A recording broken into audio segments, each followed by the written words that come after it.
Hello everyone, Mimikins here. Today I'm going to be looking at rapid fire elemental builds on light bowgun. Elemental shots have one of the longest fire ranges on LBG, even without mind's eye, making it very versatile as you can fire close, mid or far range using this ammo, which means you can get lots of opportunities to attack on top of the fact that LBG is an extremely mobile weapon. It works great for solo and multiplayer. You only need to craft 2 guns in order to have rapid fires for all the elements, dragon excluded since it's very slow bullet and you can only carry 3. I use the Empress Shell styx for my thunder and water builds, and the Empress Shell blaze for fire and ice builds. Both of these weapons are crafted from the Lunaster tree, so both PC and console players will have access to them. I recommend using 3 recoil suppressors on both these guns so you can move while firing, making it easier to both adjust positioning and evade enemy attacks. Other gun mods like close range up or ranged attack may give you higher numbers in the training room, but it limits your mobility, keeps you locked in animation and has a slower fire rate.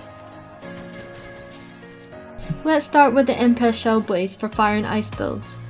This build is friendly for PC players and those who lack attack jewels. Most of the jewels are fairly easy to get, so hopefully most people can make it. AT Karen has been added to the PC as well now, so go farm the Gamma arms, otherwise you will need to use Zora claws and lose 2 jewel slots. Change the elemental jewels to ice or fire attack depending on what ammo you're going to use. Elemental attack caps at 3 joules for bowgun, so adding in any extra will not increase damage. My weapon is currently augmented with attack, but you can use health regen or remove some of the affinity joules if you've already augmented with affinity. It's not going to make a huge difference. This is an advanced build for console players currently utilising the new set from Xeno for adding in spare shot, which occasionally allows you to fire without consuming a bullet. This build is more rigid on the slot since I'm forced to wear both the Rathalos and the Xeno armor for the set bonus. These are the jewels I put in, but if you lack attack jewels you can swap in some for health, which in some hard fights like AT monsters can be the difference of being one-shotted and surviving. Never be ashamed of adding in extra health if you think you might need it. It's better doing a few points less damage per shot than consuming feints. Let's move on to the styx for thunder and water. This is my favourite LBG because the spare shot is built into the gun, so I don't need to have to worry about wearing the Xeno set for the bonus.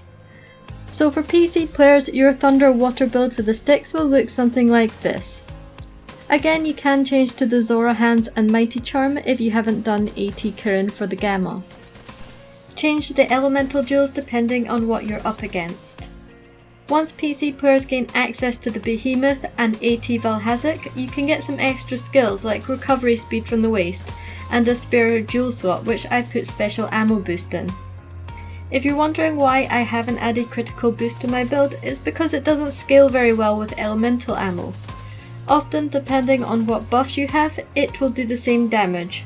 Sometimes it will add 1 damage more. It feels inconsistent for the jewel investment. Therefore, I prefer more guaranteed damage increases, like capped affinity or even utility skills.